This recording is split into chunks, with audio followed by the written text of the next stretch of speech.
Hello, welcome to my home. I'm Chris and this is In Stitches, our video. I have been selected as a advisor for the new Cutie Breeze quilt frame.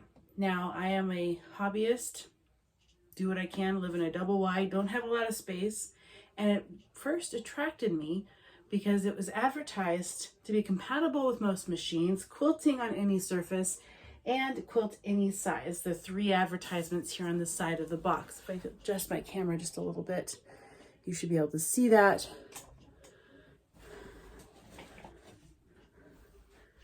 I'm just Susie Sewer. Nothing's formal here. Compatible with most machines, quilt using any surface, and quilt any size. So as a hobbyist, I don't have the funds a lot have for long arming nor the space. So here in my spare room, I have a simple I believe it's a 6 foot or 8 foot, I'll have to measure it, table, foldable table just from Costco. And the Cutie Breeze is here, and I'm going to start the whole unpacking and experimenting process. See if what they advertise really is compatible with the average sewer who just wants to be able to do the quilting on their domestic machine at home. Now, it does say certain size machines, so we'll see if mine works. I haven't measured it yet, but before I even start, I want to give you an idea of my goals. As a seamstress, hobbyist, I like to sew when I have time. I have small projects, gifts, and things that I like to make, as you see on the wall, just little simple wall hangings, and that's what I've stuck with because of the size of my sewing machine and the amount of space I have. When I saw the first Cutie come out, I was very tempted to get it, except for the price point. So I thought, okay, well, maybe someday I'll put it on a wish list. The opportunity came to test out the new Cutie Breeze, which is now an improved Cutie frame. And we're going to give it a shot, as I have decided that it is worth the time and the money to see if I can expand my hobby just a little bit more and start sewing quilts a little bit larger.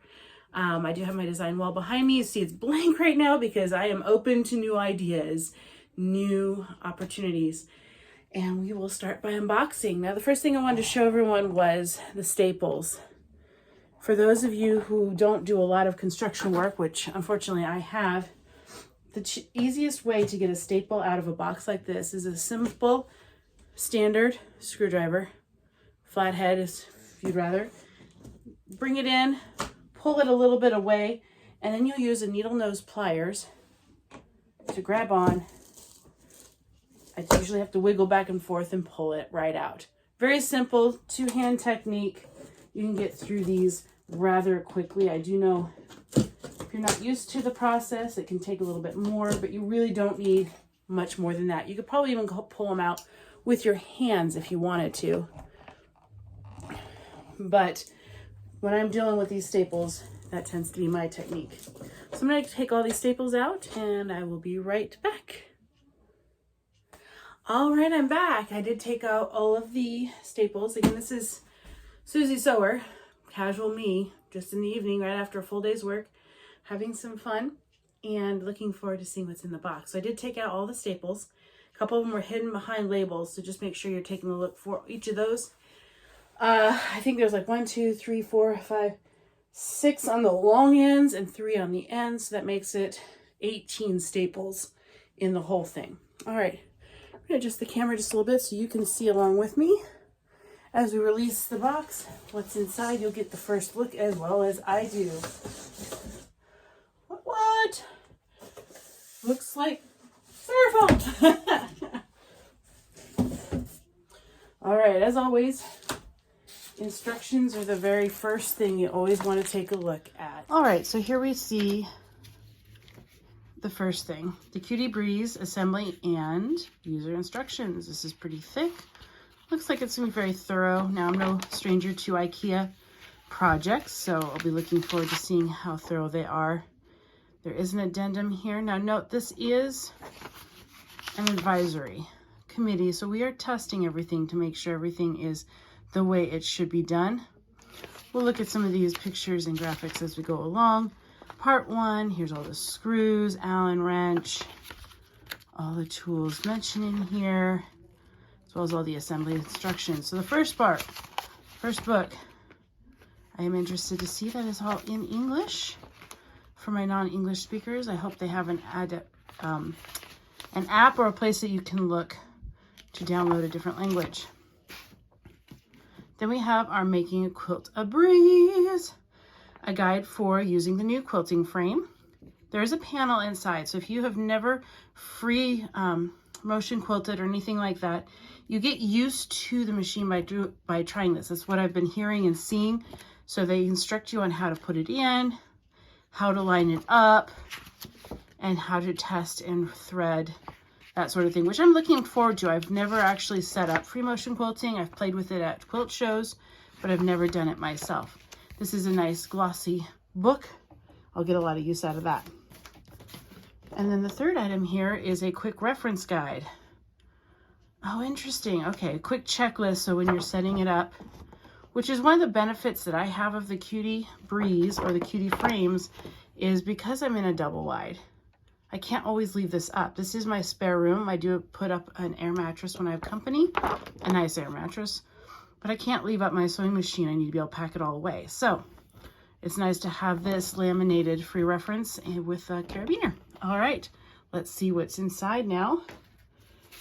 I will leave the camera here so you can see what I see. I'm setting this to the side. Now note, whenever you do a project of any sort, you always take inventory of your pieces because you don't want to get halfway through the project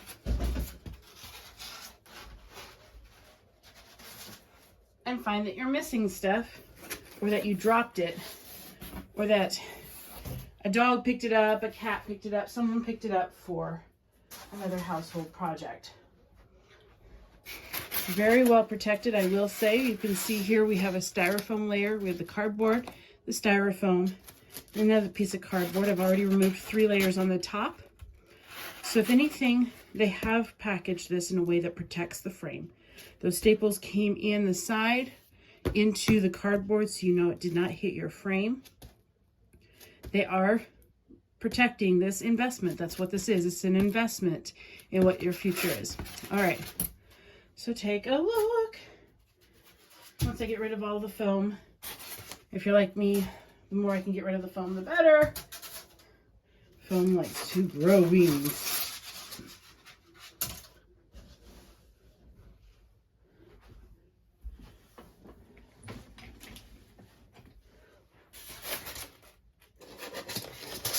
A lot of foam in here, people. Look at this.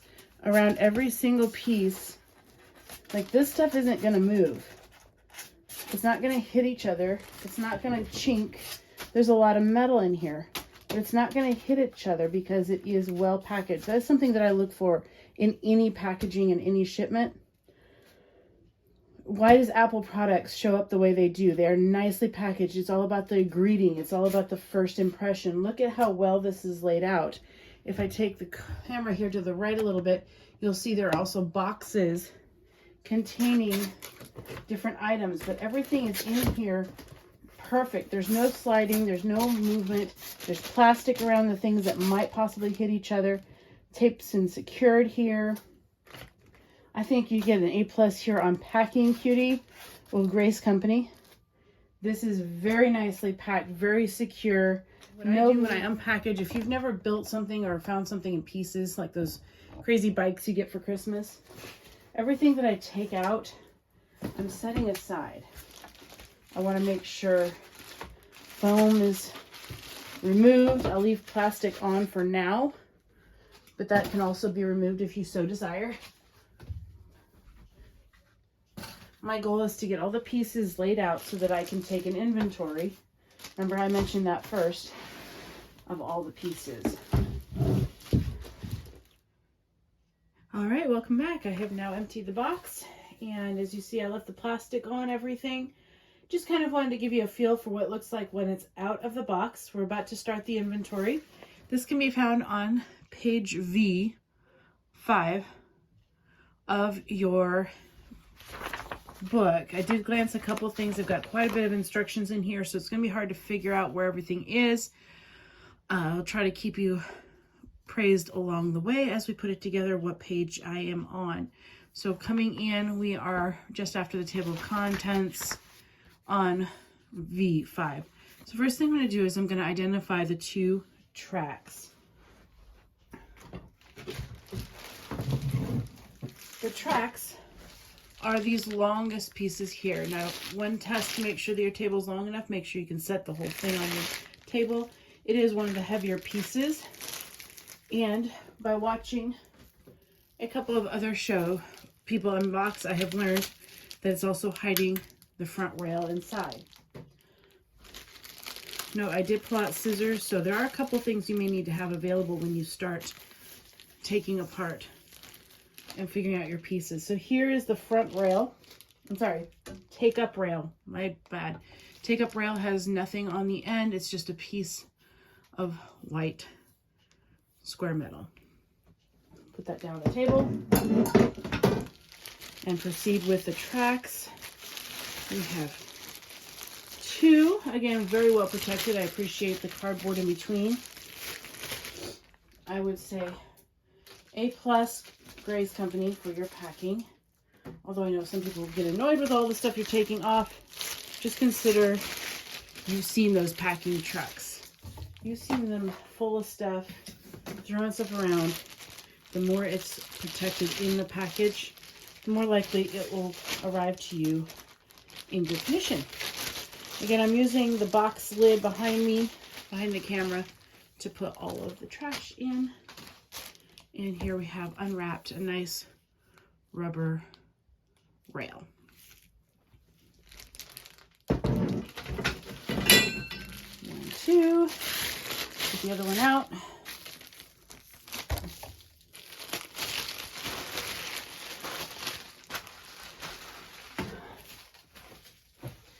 I really do tend to be a stickler for picking up trash along the way. I like a clean working space, again, so I don't lose things. But if you don't care so much, let her drop. All right. So those are the 2 tracks. Now I'm looking for the front rail that has those couple of, what I'm going to call knobbies on the end, which appears to be this piece right here. Oop. Something slid. Looks like we've got a couple pieces here as well. Again, kudos on the packing. Get that plastic out of the way. Kudos on the packing, Grace Company. Utilizing each of the spaces. Here is the front rail. Has the knobs on the end. I believe these are other parts that have been attached to it for shipping. I will leave them on here for right now so that I do not lose them. All right. Track 2, front rail. Take-up rail. That was that long piece that was in between the 2 tracks. Now I'm looking for 2 rail holder right, say that 10 times fast, rail holder right and rail holder left. Now based on these images, I haven't done this before, so bear with me. Appears to be this right here. So let's take it apart and find out.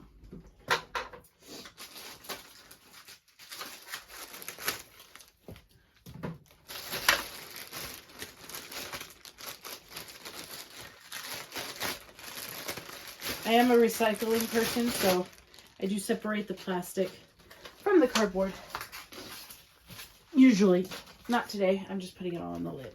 So that looks to me like the rail holder with the blue thing on the side, which I believe those are clips, but we'll get to that here in a moment. We have the rail holder right and left, so let's double check here.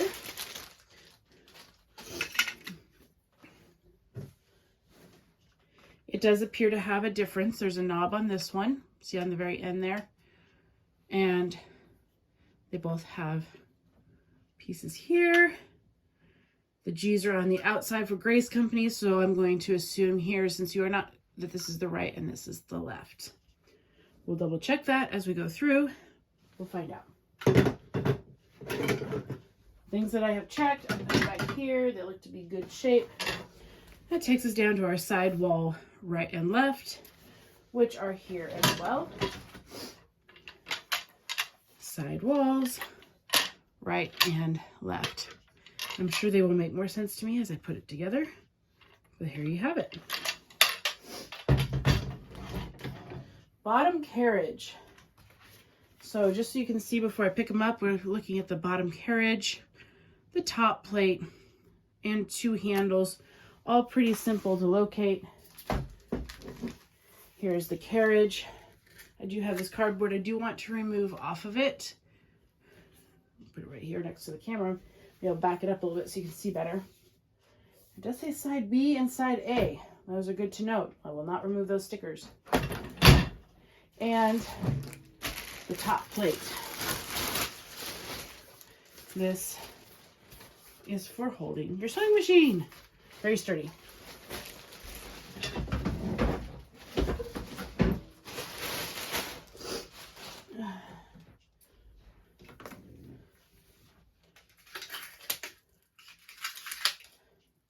To take these off, I've just been using regular scissors, of course not my fabric scissors, because I don't care to repack this up. There's no reason to hold on to any of the pieces. Awesome. And these are actually wheels, just so you know. There we go. I'm going to set this just to the side of the table because I don't have enough and I don't want it to bang up the table. Okay. Side rails.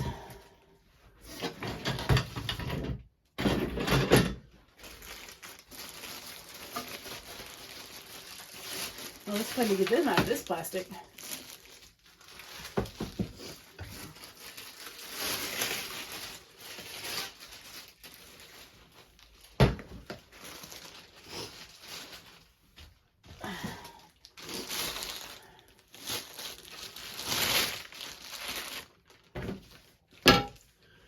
And you have your side rails, back handles, and front handles on this side. That takes us all the way down to handle bracket, which I believe is this beautiful piece here. There is an L-class bobbin holder. I believe is also already in here, but I will double check.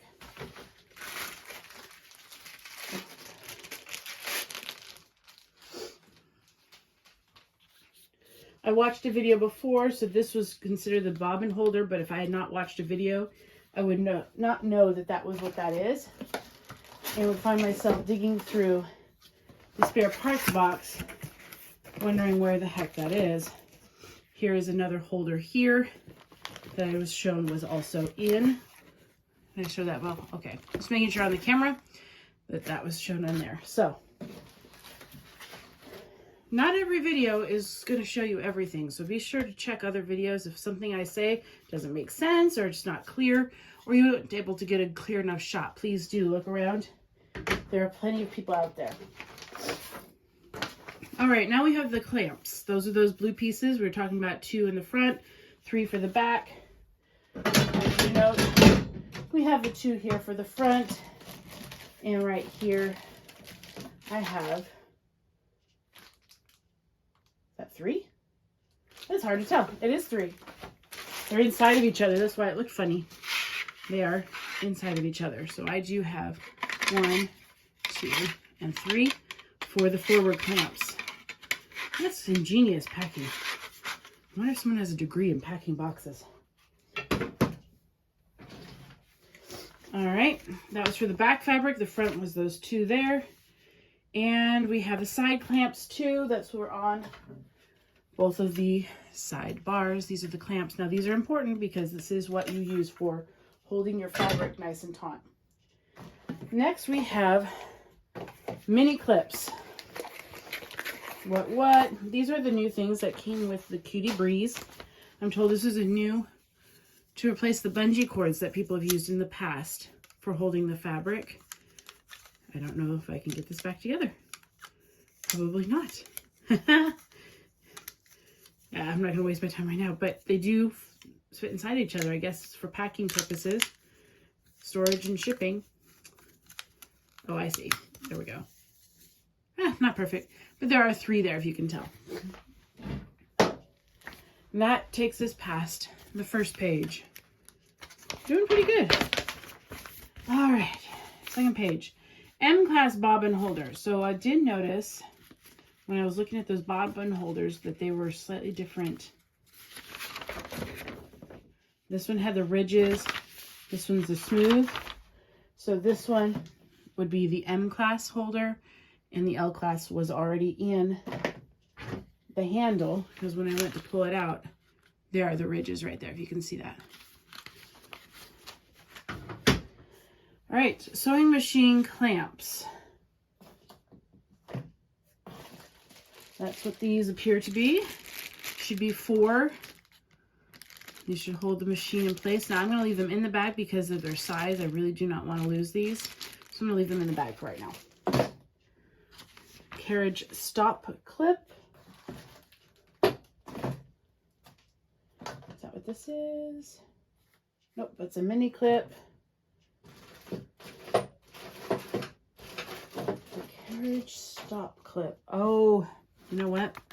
I think I remember people saying that in this packet they did not end up finding these. Let me keep an eye out. We'll see if we come across it. Coil clamp 3. Wait, if those are the coil clamps, then what was the mini clips? Oh, ha ha ha.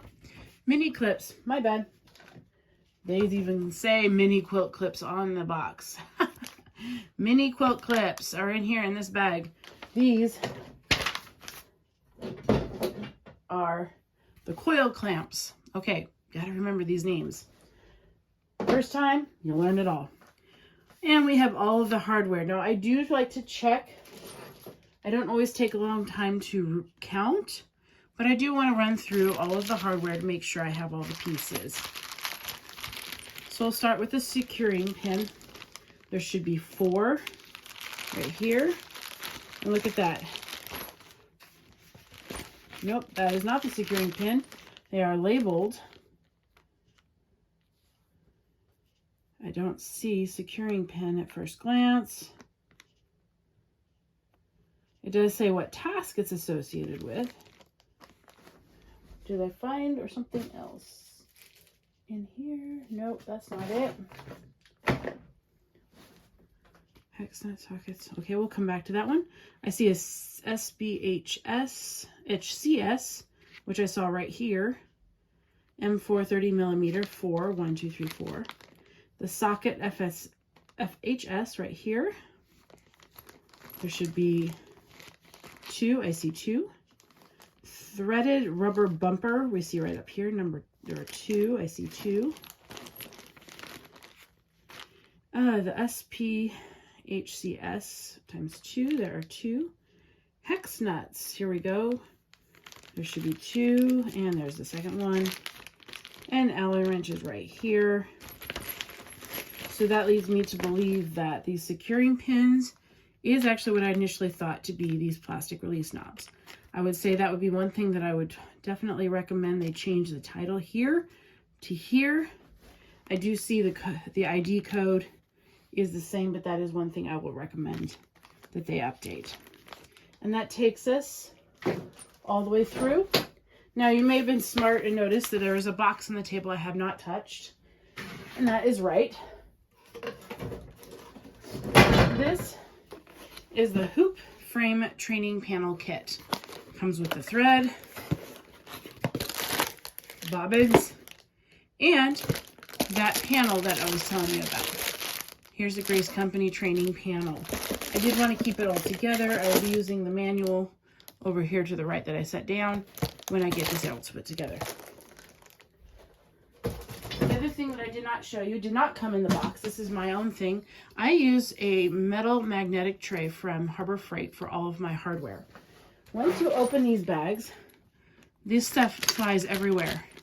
But once it's in the magnetic tray, it does not come out.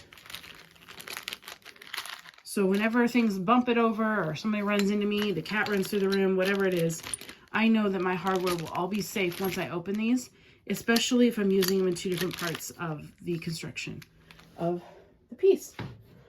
All right, and I see another piece here that I did not see described, so I'll keep an eye and see what this is for. I have no idea. All right, that will be the unboxing, and next we are ready to start the install.